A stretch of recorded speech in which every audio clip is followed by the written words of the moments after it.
கர்த்தருடைய வார்த்தைக்கு நாம் செல்வோம். சங்கீதம் 14:2. தேவனை தேடுகிற உணர்வுள்ளவன் உண்டோ என்று பார்க்க கர்த்தர் பரலோகத்திலிருந்து மனுபுத்திரரை கண்ணோக்கினார். இந்த ஆண்டில் தேவன் நமக்கு என்ன வாக்குத்தத்தம் கொடுத்திருக்கிறாரு? வருஷத்தை உம்முடைய நன்மையால் முடிசூட்டுகிறேன்னு சொல்லி கொடுத்திருக்காரு. சங்கீதம் 65:11. அவை நாம் அதை குறித்து கொஞ்சம் பார்த்து கொண்டு வருகிறோம். நம்ம வாழ்க்கையில் நன்மைகள் உண்டாகணும் அப்படின்னா நாம் கர்த்தரை தேடுற ஆளாக இருக்கணும். எத்தனை பேர் கர்த்தரை தேடுறீங்க? ஆமேன அந்த நபரை தேடுறீங்களா? அங்கே சங்கீதம் 14:2 வாசிங்க, என்ன போட்டிருக்கு? தேவனை தேடுகிற உணர்வுள்ளவன் உண்டோ என்று பார்க்கும்படிக்கு தேவன் கண்ணோக்கினார். கர்த்தர் பரலோகத்திலிருந்து மனுபுத்திரரை கண்ணோக்கினார். அப்போ ஆண்டவர் அங்கிருந்து பார்க்கும்போது என்ன பார்க்குறாரு? உணர்வுள்ளவனை தேடுறாரு. என்ன உணர்வுன்னு கேட்டால் தேவனை தேடுகிற உணர்வுள்ளவன் உண்டோன்னு பார்க்குறாரு. இங்கேருந்து பக்கத்தில் இருக்கிற கிரகம் நிறைய கிரகம் பூமிக்கு பக்கத்தில் வரிசையாக இருக்குது பாருங்கள். சூரியனை சுற்றி தான் இந்த பிளானட்லாம் இருக்குது. சூரிய கோலத்தில் இருக்குது. பூமியும் அதில் ஒரு கோலங்க. நம்ம பூமியிலேருந்து சில கோலங்களை பார்த்தீங்கன்னா தூரமாக எவ்வளோ தூரம் இருக்குன்னு பார்த்தீங்கன்னா ஒரு செவ்வாய் கிரகம் எவ்வளோ தூரமாக இருக்குது தெரியுமா? 48 கோடி மைல் இருக்குது. தேவன் எலான் மஸ்க் சொல்கிறாரு, நீங்கள் கேலக்சியை நீங்கள் உத்து பார்த்தீங்கன்னா இங்கே நிறைய நட்சத்திர கூட்டங்கள் இருக்குது அப்படின்னு சொன்னோன்னே நீங்கள் அதை பார்த்துட்டே இருந்தீங்கன்னா அதுக்குள்ளே என்ன இருக்கும்? ஒரு கேலக்சி இருக்குன்றான். அது உங்களை ஏமாற்றிடும், கிரகிக்கவே முடியாது. அவ்வளவு விஸ்தாரமாக நம்ம நினைக்கிறோம். எத்தனை நட்சத்திரம் இருக்குது? இந்த வானத்து தான் தெரியுது, இதான் தெரியுது. நமக்கு இவ்வளோதான் ஒரு படம் மாதிரி தெரியுது. இல்லை இல்லை இல்லை இல்லை இல்லை அது ஃபோக்கஸ் பண்ண பண்ண பண்ண அது மாதிரி நிறைய கேலக்சி என்ன செய்யுதான் போய்கொண்டே இருக்குது. என்ன எங்கே ஆரம்பிச்சிச்சு என்ன முடிவுன்னு ஒன்றுமே செய்ய முடியல, கிரகிக்க முடியாது. உங்களை ஏமாத்துன்றான். ரொம்ப அழகாக சொன்னார் ஒரு வார்த்தை. அது உங்களை என்ன செஞ்சிடும்? ஏமாத்திடும். இதுதான் முடிவுன்னு நினச்சா இல்லை, அங்கே போனால் அங்கே இருந்தால் பெருசாகவே ஆரம்பிக்கணும். கொஞ்சம் சிந்திச்சு பாருங்கள், நம்ம தேவன் எவ்வளோ பெரியவராக இருப்பார்னு யோசித்து பாருங்கள். ஆனால் அவர் நம்மை நினைத்திருக்கிறார். எத்தனை பேர் நம்புறீங்க உங்கள் பேர் கர்த்தருக்கு தெரியும் என்று? ஆமேனா, அவ்வளோ பெரியவர். ஆனால் அங்கேருந்து ஒன்று பார்க்குறாரு. அவ்வளோ பெரிய தூரத்திலிருந்து அவர் பார்க்குறாரு, என்ன தேடுகிறவன் எவனாவது இருக்கிறானான்னு பார்க்குறாரு ஆண்டவன். ஆமேனா, தேவனை தேடுகிற உணர்வுள்ளவன். ஜென்ரலாகவே நம்ம என்ன நினைப்போம்? கர்த்தரை தேடினா நன்மை வரும், அப்படி தான் நினைக்கணும். அதில் எந்த மாற்றம் கிடையாது. கடவுளை தேடி வந்தால் நன்மை நடக்கும். அதைத்தான் நான் இன்னைக்கு சொல்லவும் போகிறேன்.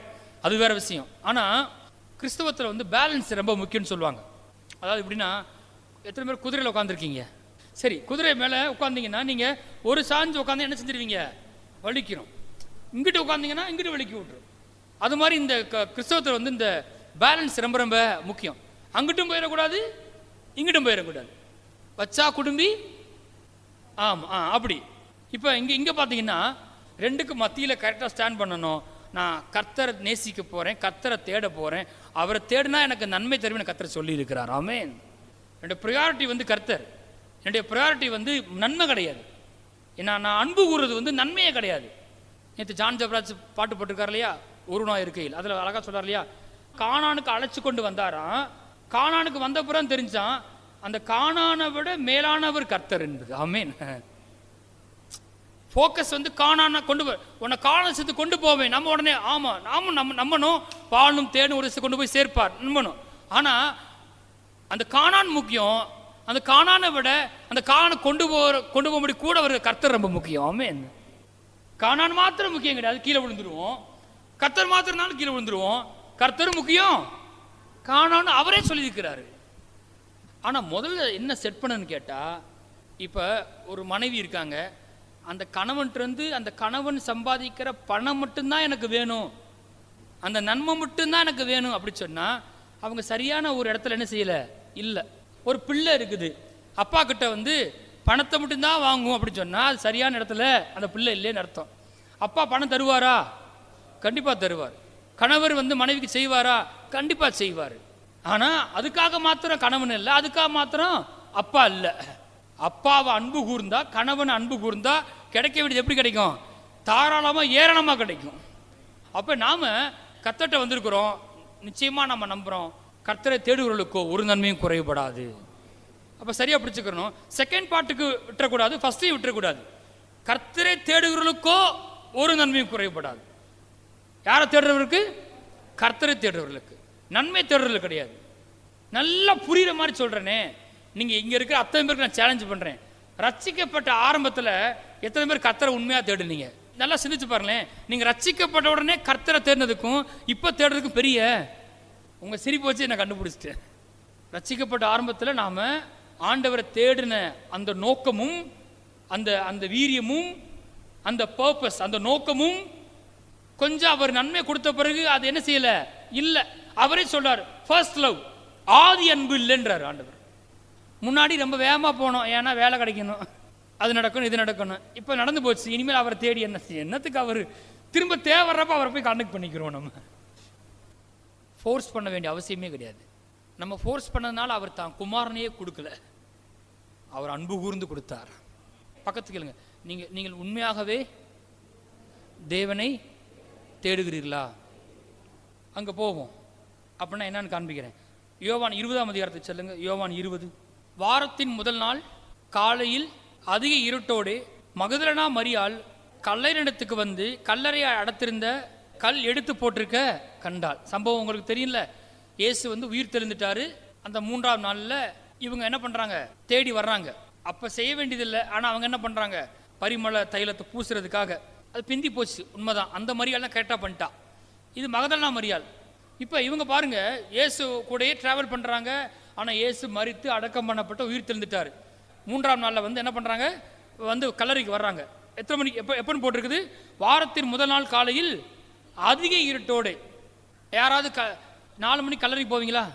அதிகாலையில் இருட்டோடு எழுந்து எங்கே போயிட்டுக்கா, கல்லறைக்கு போயிருக்கா. ஏன் அங்கே போனா சொல்லுங்க பாப்பா, ஏன் அங்கே போனா? இயேசுனுடைய சரீரம் அங்கே இருக்குது. அவள் போனதுக்கு நோக்கம் என்ன? இயேசு.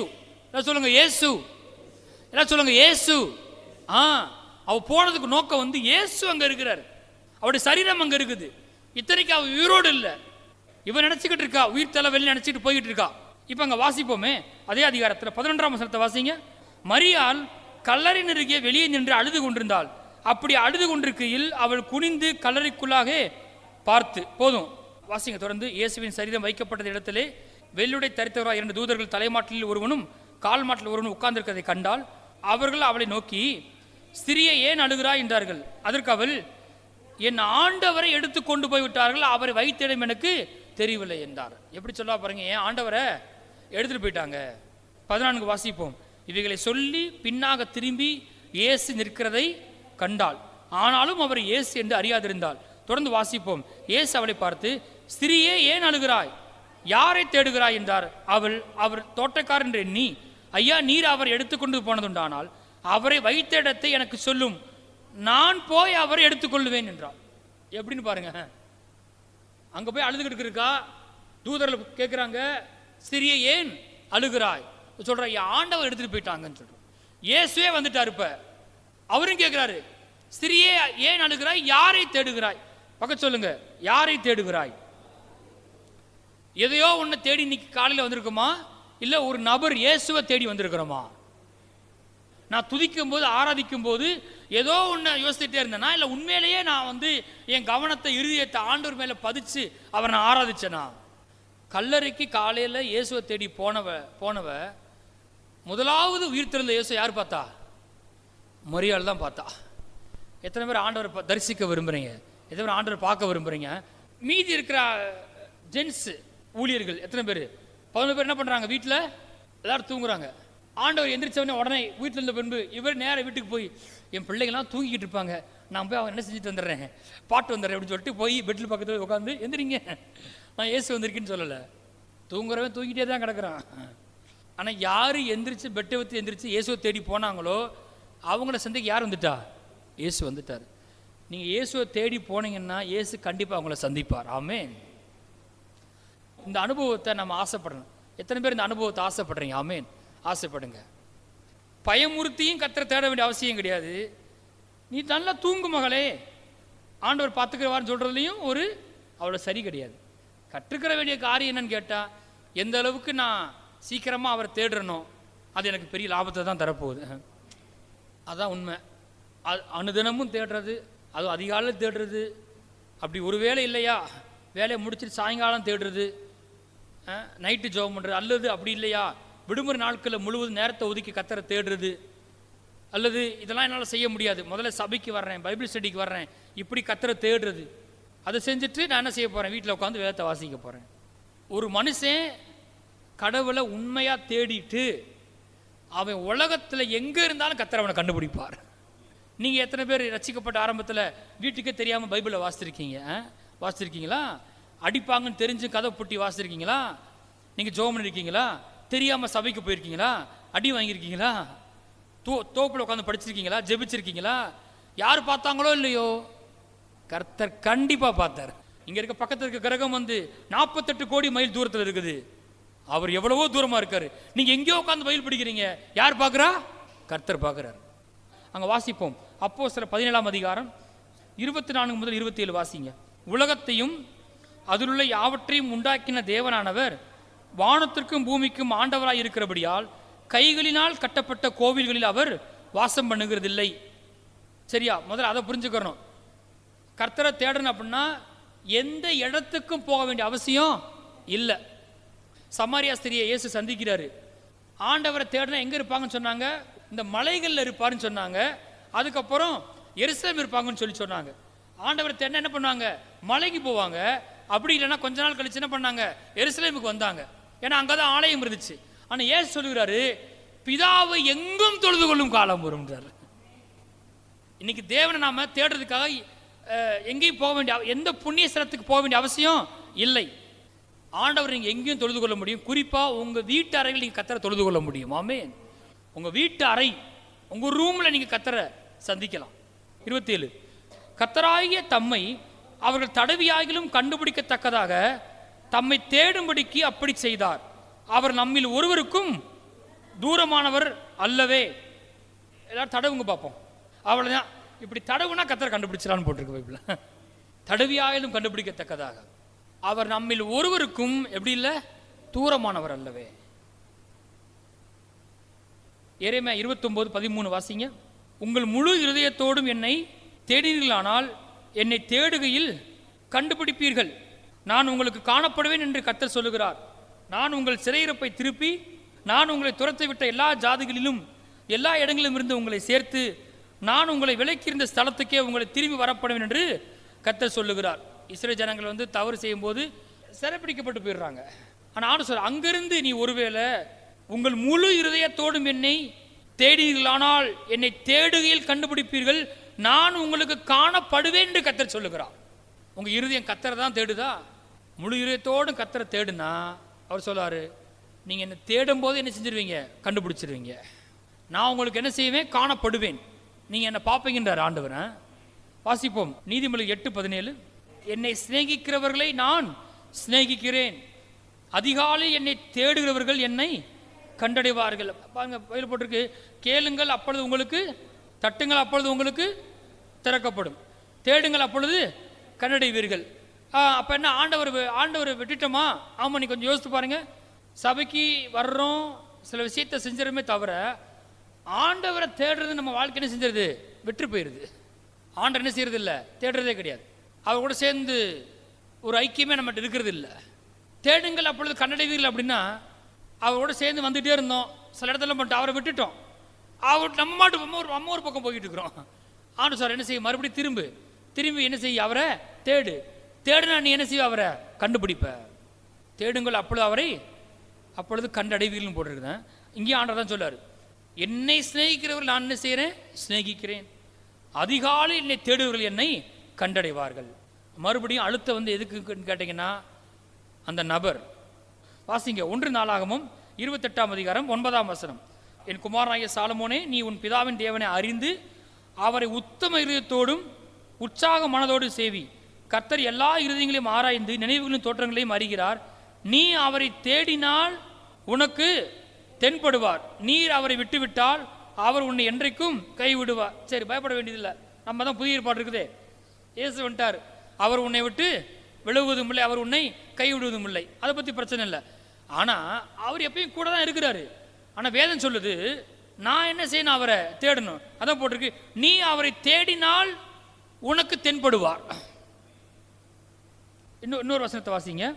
ஓசியா 5:15 அவர்கள் தங்கள் குற்றங்களை உணர்ந்து வாசிப்போம். என் முகத்தை தேடு மட்டும் நான் என் ஸ்தானத்துக்கு திரும்பி போய்விடுவேன். தங்கள் ஆபத்தில் என்னை கருத்தாய் தேடுவார்கள். நல்லா புரிஞ்சுக்கிறணும். அதாவது அவருடைய பிரச்சனை என் கூட இருக்குது, அவர் என்னை விட்டு விலக மாட்டார், அவர் என்னை கைவிட மாட்டார், என் பிரச்சனை மத்தியில் அவர் கூட வர்றாரு. பல வழிகளை நான் அவர் இல்லைன்னு நினைக்கும் போது கூட அவர் எனக்கு என்னை தாங்க. அதெல்லாம் உண்மை, நான் அதை பற்றி இப்போ பேசலை, அது உண்மை. ஆனால் நாம் என்ன சொல்ல வர்றோம்னா, கர்த்தரை உண்மையாக தேடுறோமா? இங்கே போட்டிருக்கு, அவர் தங்கள் குற்றங்களை உணர்ந்து என் முகத்தை தேடு மட்டும் நான் என் ஸ்தானத்துக்கு திரும்பி போய்விடுவேன்.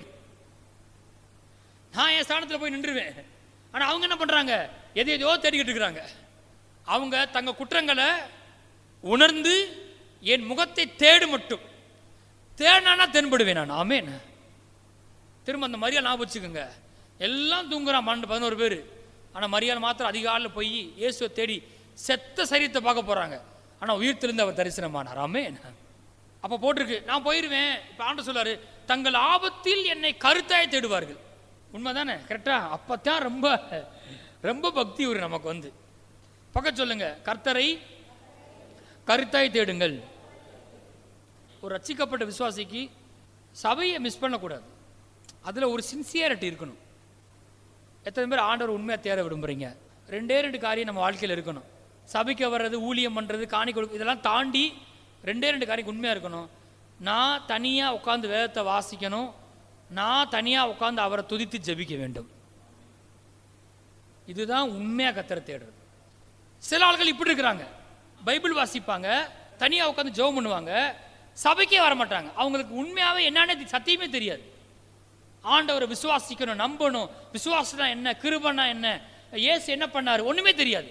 அதான் நான் சொன்னேன் இல்லையா, வச்சா குடும்பி நம்ம ஒரு அழுத்தத்தை இங்கிட்டு கொடுத்தா மக்கள் அங்கிட்டு போயிடுறாங்க. எப்போவுமே எந்த காரியத்திலுமே ஒரு பேலன்ஸ் ரொம்ப நமக்கு ரொம்ப அவசியம். சரியான நோக்கம் என்ன? ஆண்டவரை தேடுனா என்ன? ஆண்டவரை தேடுறதுன்னா வேற ஒன்றும் இல்லை, ஆண்டவரை அறிந்து கொள்வது, ஆண்டவரை அறிகிறது. ஆண்டவரை தேடுனா என்னது? ஆண்டவரை அறிந்து கொள்வது. ஆண்டவரை பற்றின வெளிச்சம் எனக்கு பெருகி இருக்குதா? அப்போ ஆண்டவரை நான் தேடணும் அப்படின்னா கண்டிப்பாகவே நிச்சயமாகவே நான் அவருக்கு நேரத்தை செலவழிக்க வேண்டும். அவருக்குன்னு நான் நேரத்தை என்ன செய்யணும்? கொடுக்கணும். அவருக்குன்னு நேரத்தை நான் கொடுக்காம ஆண்டவர் தேடவே முடியவே முடியாது. நமக்கு சாப்பிட்றதுக்கு நேரம் இருக்குது, தூங்குறதுக்கு நேரம் இருக்குது, ஷார்ட்ஸ் பார்க்கறதுக்கு நேரம் இருக்குது, ஏதோ எல்லாமே நேரம் இருக்குது. ஆனால் எதுக்கு மட்டும் நேரம் இல்லை? 24 மணி நேரம் கொடுத்துருக்காரு ஆண்டவர். ஆனால் 24 மணி நேரம் முடிஞ்ச பிறகு என்ன சொல்கிறோம்?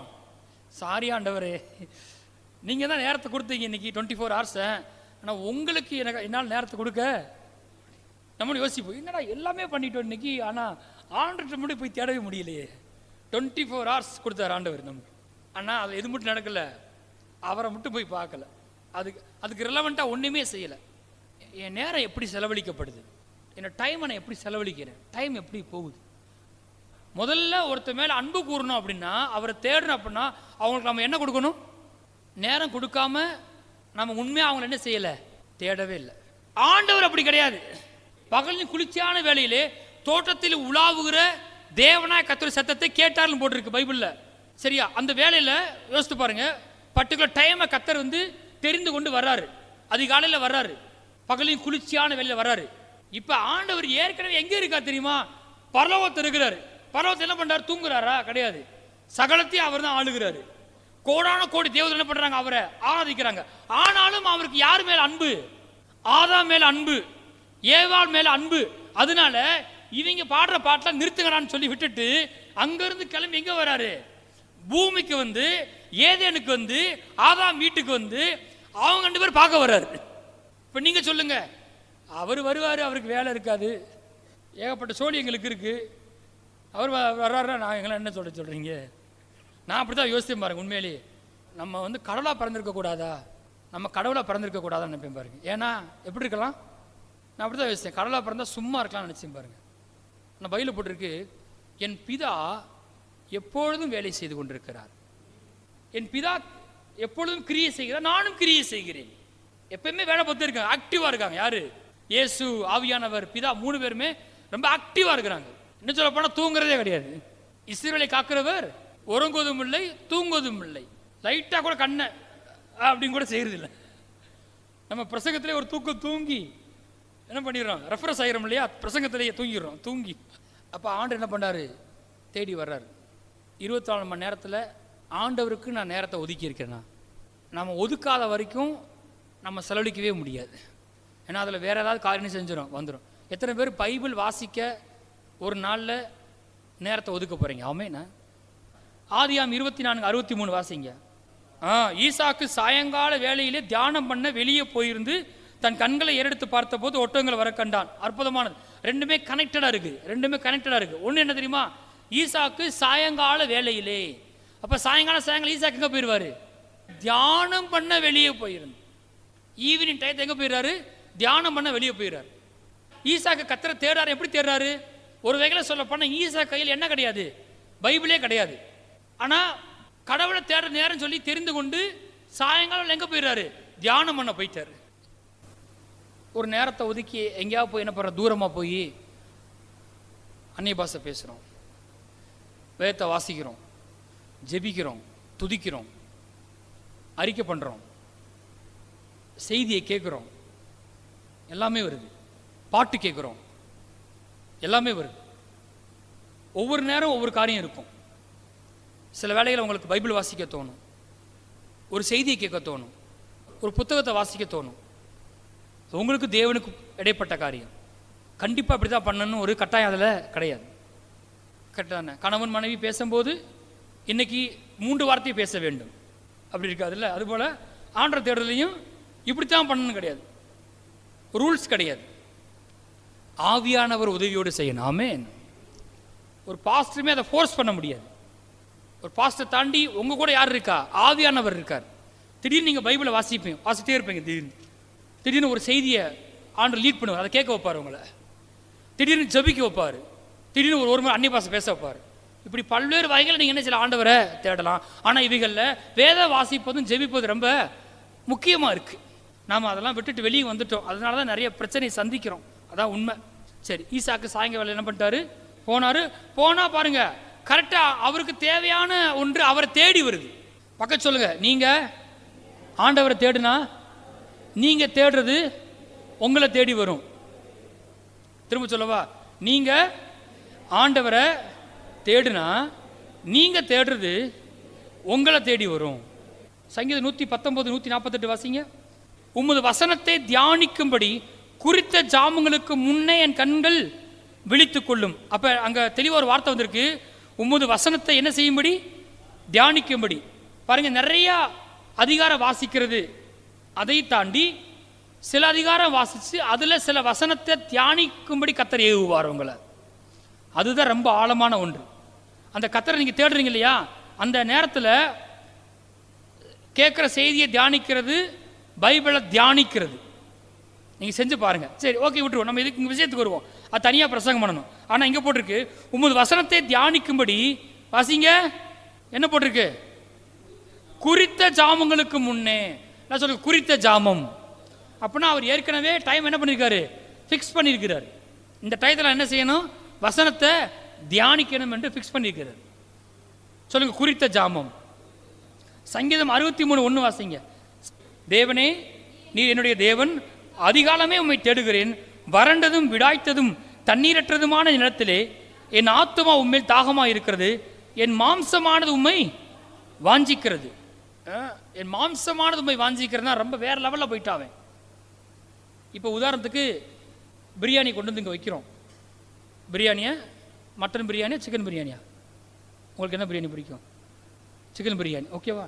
கொண்டு வந்து இங்கே வச்சுட்டோம். உடனே இங்கே இருக்குது பிரியாணி. நான் பிரசங்கம் பண்ணிட்டே இருக்கேன். நீங்கள் என்ன செய்வீங்க? ஒன்றுமே நம்ம செய்ய வேணாம். நம்ம மாம்சத்துக்கு என்ன செஞ்சிடும்? அதே ஒரு மாற்றம் பாருங்கள். பிரியாணி சொல்லும் போதே எனக்கு நாவல் எச்சி உருது. ஏசப்பா அப்படின்னா அது தானாக நடக்கும். அப்போ அதான் சொல்லுவார், அவர் சொல்லுவார், என் மாம்சம் உம்மை வாஞ்சிக்கிறது. என் சரீரம் வந்து சாப்பாட்டுக்கு எப்படி நல்ல உணவுக்கு அறுசுவை உணவுக்கு எப்படி பிரியாணிக்கு வாஞ்சிக்கிறதோ அது மாதிரி என் மாம்சம் என்ன செய்யுது? உண்மை வாஞ்சிக்கிறது. நாம் என்ன சொல்லுவோம்? எல்லாம் செய்ய மாம்சம் வாஞ்சிக்கும், ஆனால் கர்த்தர் தேட மட்டும் என்ன செய்யாது? அப்படி ரிவர்ஸாக இருக்கு பாருங்களேன். அதாவது எல்லாம் பண்ணுறதுக்கு மாம்சம் என்ன செய்யும்? ஒத்துழைக்குது. ஆனால் ஜெபம் பண்ணணும், பைபிள் படிக்கணும்னா மாம்சம் என்ன செய்யாது? அப்போ தான் தூக்கம் ஒரு நல்லா அப்போ மாற வேண்டி இருக்குது. இதெல்லாம் அவர் கண்டுபிடிச்சதுனால அவர் இடத்துக்கு வந்துட்டார். எப்படி கர்த்தரை தேடுறாருன்னு பார்த்தீங்கன்னா சங்கீதம் 27 வாசிங்க, வாசித்து முடிச்சிருவோம். கடைசி வசனம் 8ஆம் வசனத்தை வாசிங்க. என் முகத்தை தேடுங்கள் என்று சொன்னீரே, உம்முடைய முகத்தையே தேடுவேன் கர்த்தாவே என்று என் இருதயம் உம்மிடத்தில் சொல்லிற்று. போதும்.